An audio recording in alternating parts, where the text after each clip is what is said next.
Maintenant, je vais présenter Adrien Bosc. Adrien Bosc, qui est un écrivain, un jeune auteur, qui est aussi éditeur au Seuil, qui a fait aussi la revue Feuilleton. Adrien Bosc, qui a écrit un premier roman qui s'appelle, j'espère que vous l'avez lu parce que c'est fabuleusement intéressant, qui s'appelle Constellation, qui est l'histoire d'un crash d'avion où il y avait quelques personnalités célèbres dedans. Mais c'est peut-être pas ça le plus intéressant. Le plus intéressant, c'est peut-être la façon dont il parle du hasard. Et au-delà de cette histoire d'accident d'avion, ce texte sur le hasard pose la question des coïncidences, du hasard qui réunit des passagers dont le seul lien sera leur destin commun, du choix de cet avion-là et pas un autre, du choix de certains passagers de renoncer au vol, sauvant leur vie et offrant leur place à ceux qui vont mourir, chacun changeant de place, donc de destin. Alors Adrien Bosc, pensez-vous que le hasard est l'autre nom du destin? Merci d'aller parler. Ouais.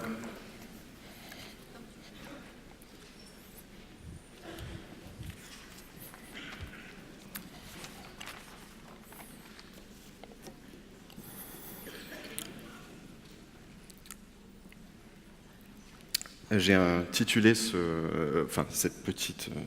petit texte, mais réellement il sera davantage question et plus comme une base finalement de dialogue, mais le hasard nous ressemble, qui n'est pas de moi. Il s'agit d'une citation de Georges Bernanos, qui est tirée du livre Sous le soleil de Satan, et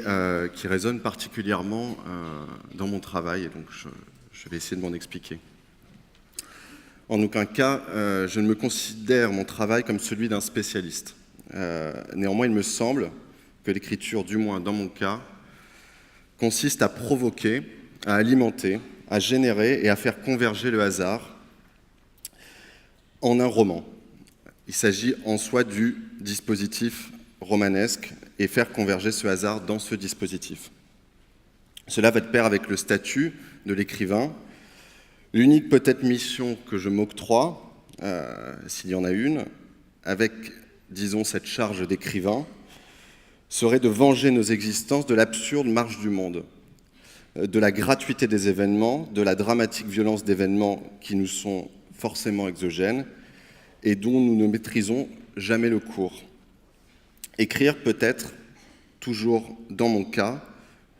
revient peut-être à lutter contre la contingence, contre l'idiot déroulement, sans justement grands architectes derrière nos vies. Car nous vivons ainsi, à prévoir des scénarios sans cesse abrégés, contrecarrés. Nous ne réagissons plus que nous appliquons un plan idéal. Et Leibniz avait une métaphore intéressante qui revient à expliquer cette idée. Il expliquait, et il s'agissait dans son dessin de prouver, entre autres, de contrer les arguments contre une certaine malignité de Dieu après le tremblement de terre de Lisbonne, et forcément de prouver que tout est mieux dans le meilleur des mondes possibles, que l'homme vivait sa vie comme devant un tableau, et à quelques centimètres de ce tableau, que tout lui apparaissait informe, et que la cohérence ne naissait que de la perspective, de ce pas de ce retrait qui permettait de comprendre la cohérence de l'ensemble. Cette explication de Leibniz, je n'en garde que l'image et non pas finalement la morale ou l'idéal qu'elle sous-tend, à savoir le meilleur des mondes possibles et l'idée d'un architecte divin, mais par contre que le rôle de l'écrivain puisse être, en tout cas dans mon cas, de reprendre un événement passé et d'essayer avec ce pas de recul qu'est celui que peut prendre l'écrivain à l'instar justement de ce pas de recul devant le tableau, de reconnecter, de créer des liens qui n'ont aucune nécessité, sinon celle de l'écrivain qui vient les relier entre eux, et de créer a posteriori une nécessité de gommer l'arbitraire et de créer quelque chose comme un destin, une nécessité.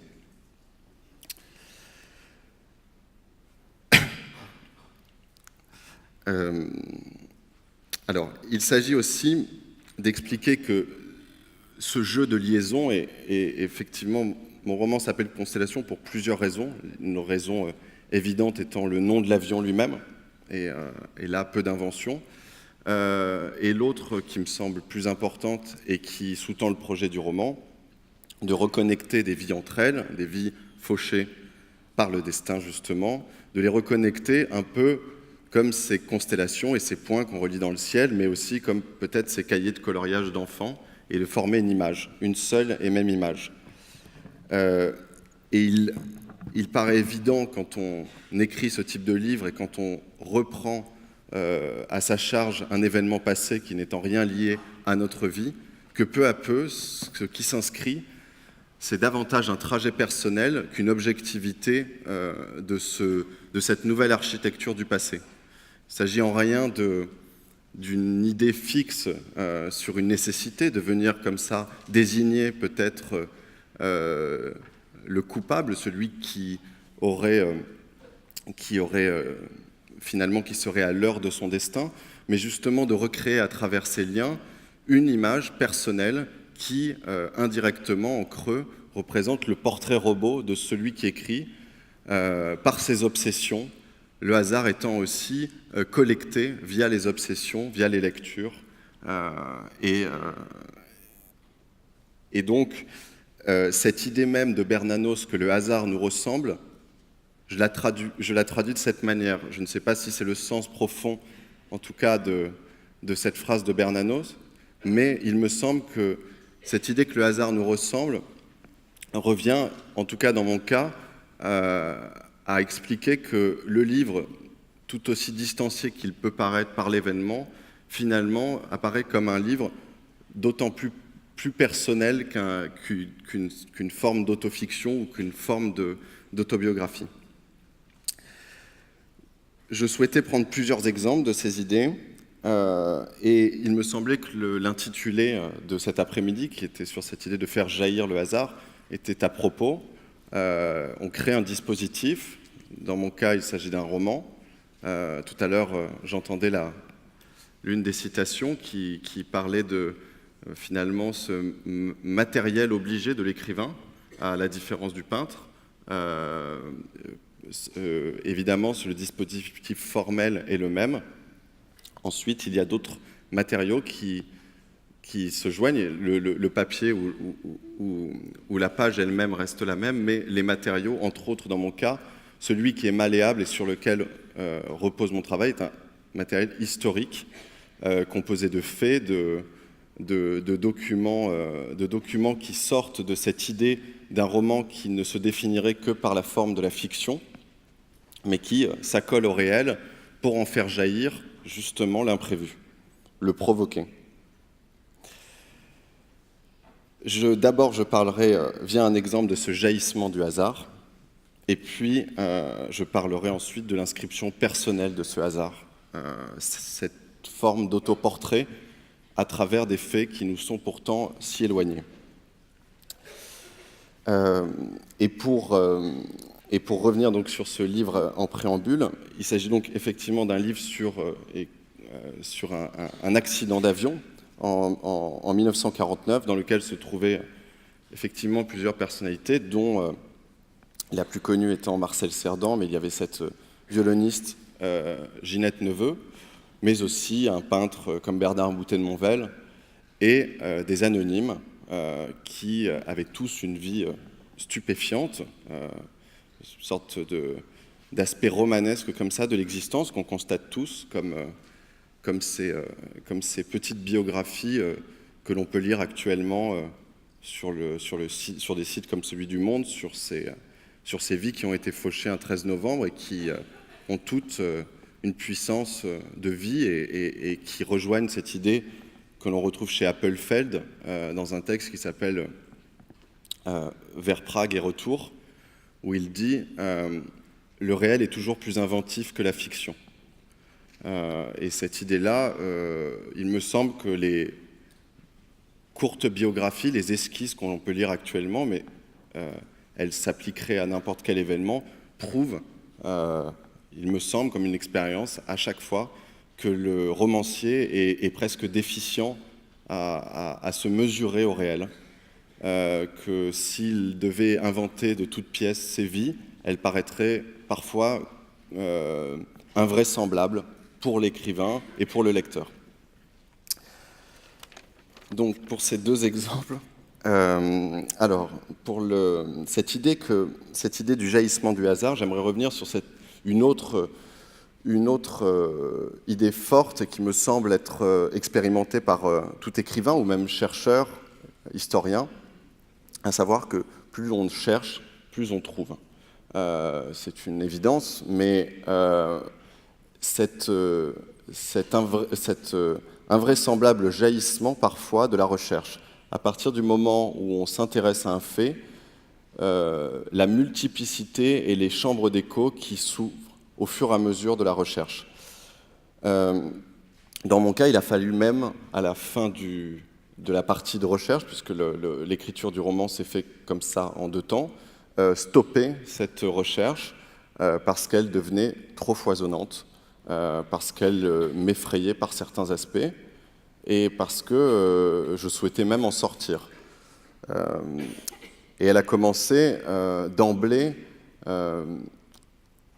dans cette idée d'un hasard et d'une coïncidence, de cette forme de hasard que André Breton appelait le hasard objectif, a commencé, en tout cas dans le travail de la recherche, d'une manière très concrète, où dès les premiers instants de ce travail, passer les recherches formelles sur les passagers et sur les conditions du drame, s'est posé la question de la définition même, évidemment, d'une constellation, mais de son histoire à travers les âges, de ses évolutions, de la Grèce à nos jours, sans évidemment dresser comme ça une sorte de panorama qui ancrerait dans le livre, mais s'en servir comme d'un appui peut-être à former des images, d'autres images à l'intérieur du livre. Et quand on se confronte à cette question des constellations, on évite le premier livre qui est finalement conseillé de livre, et ce livre de Ptolémée, l'Almageste, qui est le premier livre à dénombrer le nombre justement de constellations. Et on trouve un chapitre, et à ma grande surprise en commençant les recherches, on trouve un chapitre qui s'intitule « 1022 étoiles et 48 constellations ». À cette époque de ma recherche, l'avion comporte 48 victimes. Donc vous avez souvent dans la recherche comme ça des coïncidences, des hasards objectifs, comme on les appelle, qui se multiplient et qui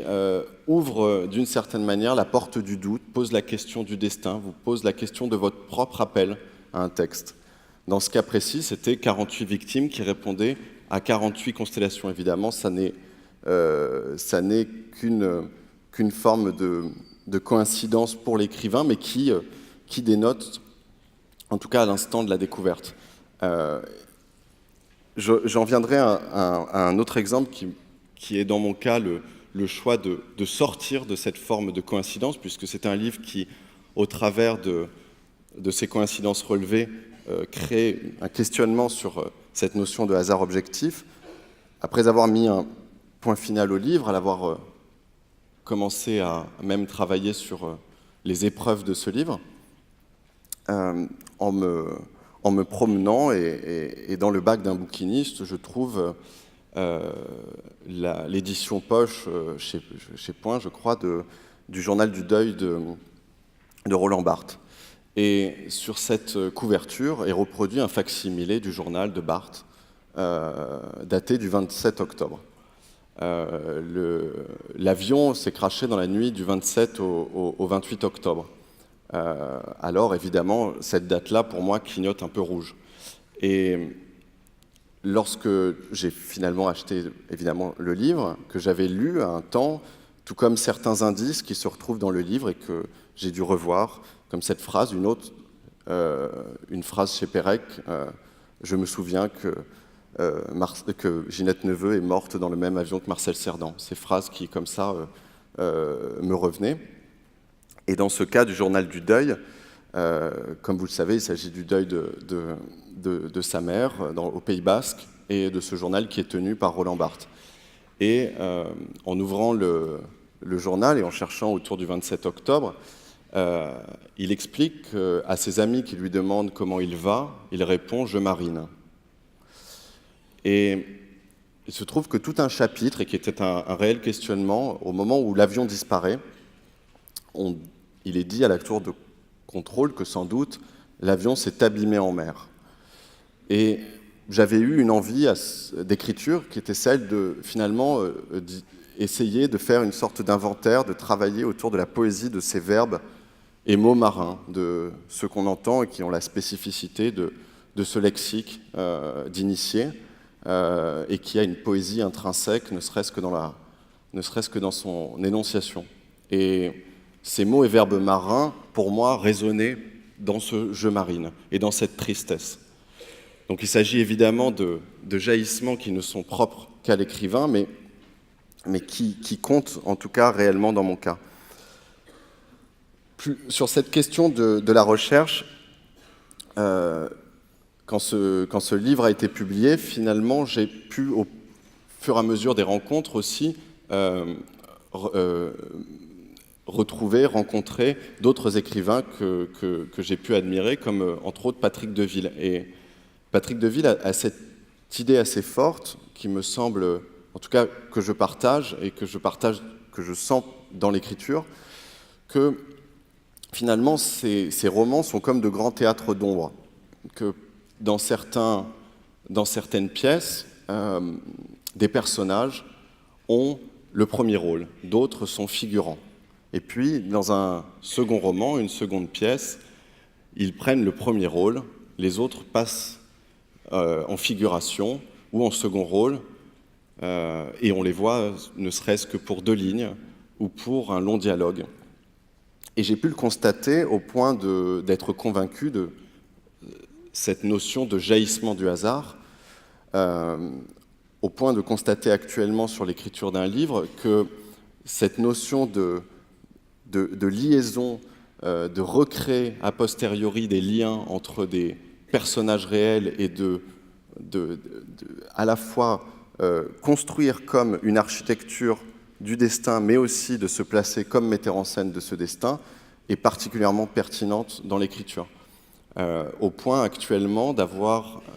puisque ce livre était le premier d'une trilogie, que 2 personnages qui sont dans le second et dans le 3e roman se retrouvent, après recherche et en travaillant, avoir partagé non pas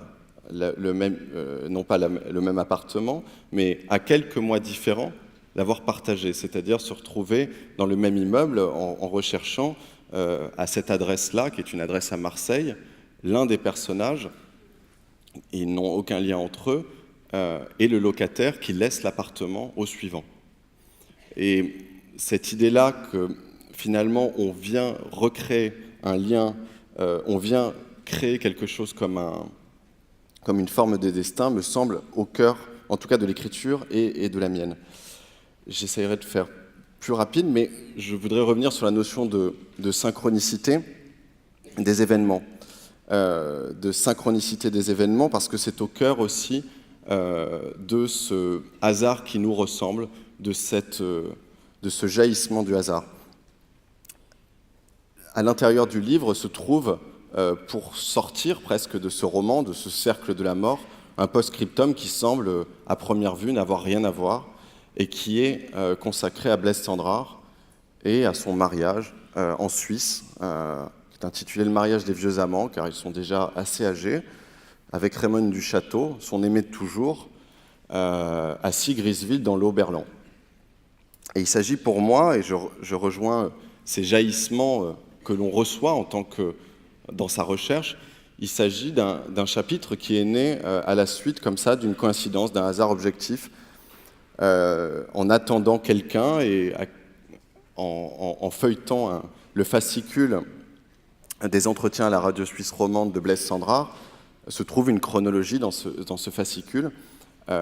avec les grandes dates, évidemment, de la vie de Blaise Cendrars, du poète, dont un 27 octobre 1949, qui est donc le jour même de ce crash. Et alors, il y a une sorte d'obsession, évidemment, comme je vous le signalais, des chiffres, mais dans ce cas-là, de cette date-là particulièrement. Et je me suis intéressé à ce mariage au point de lui laisser une place qui semble, à première vue, disproportionnée, incohérent par rapport au projet du roman, mais qui me semble presque comme dans un conte. Et André Breton disait que le fait divers était un conte d'enfant pour grandes personnes. Il me semble que l'on sort du livre par une certaine forme de morale à travers la morale du conte, non pas la morale au sens d'une leçon, mais celle de la dernière ligne et de la conclusion presque du conte, par l'image de Blaise Cendrars se mariant à Sigrisville. Car ce mariage, qui semble à première vue anodin, a toute son importance dans le trajet de Blaise Cendrars, qui s'est toujours vécu toute sa vie comme un apatride, comme un homme d'aucun pays, un Suisse en fuite. Évidemment, cet homme du Transsibérien, des oncles du Panama, des Pâques à New York, et qui, au seuil et au soir de sa vie, finalement, lors de ce mariage, et en regardant dans l'église du IXe siècle un retable, dans ce retable, il déclare voir une confrérie d'âmes, des regards qui lui semblent communs, des figures qui lui semblent proches, et lui-même déclare y trouver sa patrie. Et accentuer ce lien à la patrie au point de dire, lui, la patrie, qu'il l'écrira Une conquête de Sigrisville, un livre qui reste inédit et qu'il n'a jamais écrit. Je souhaitais relever ce hasard, il y en a évidemment bien d'autres, et la cohérence est restée pleine, puisque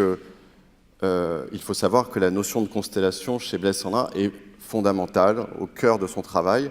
puisque lorsqu'il perd son bras en 1914, pendant la guerre de 14, il n'écrit pas pendant quelques mois, même plus d'un an, je crois, et les premiers vers de Blaise Cendrars déclarent, et cette image est développée, de son bras qui monte en ascension au-delà des éplins et rejoint la constellation d'Orion. Et cette image est au cœur de l'œuvre de Blaise Cendrars. Cette constellation est une image, comme disons, une image totémique, quasiment. On pourrait relever aussi le fait que le fils de Blaise Cendrars meurt en avion à Meknès, mais tout ceci n'ont aucune forme d'objectivité pour désigner comme une image du destin, mais sinon de dire justement qu'il s'agit de l'obsession de celui qui écrit, qui relève et qui crée une autre forme de destin. Et finalement, dans ce cadre, pour Blaise Cendrars, il s'agit aussi pour un livre comme celui-là, qui est intégré à un cercle de la mort et à un drame aérien, de sortir par la vie, de sortir par ce mariage-là, et évidemment d'expliquer que de cette tension et de cette unité de lieu, de temps, de mort aussi, coexistaient toujours au même moment dans le monde, et on le sait bien, des événements heureux, que la vie n'était pas faite d'un seul bloc, et que pour certains, la date du 27 octobre 1949 est une belle date. Il s'agit, j'ai pu rencontrer même certains lecteurs me dire, il s'agit du plus beau jour de ma vie, et c'était une femme qui avait rencontré son mari ce jour-là, autour d'une discussion le 28 octobre, une discussion sur le drame lui-même. Et je terminerai sur une note peut-être plus humoristique, mais qui m'a toujours parlé. Il s'agit d'une citation sur ce double sens, finalement, cette double face du hasard, d'un événement heureux et malheureux, qui est un épigramme d'Ambrose Bierce, qui est assez savoureux, qui dit en quelques mots « Une patte de lapin peut te porter chance, mais elle ne l'a pas porté au lapin ».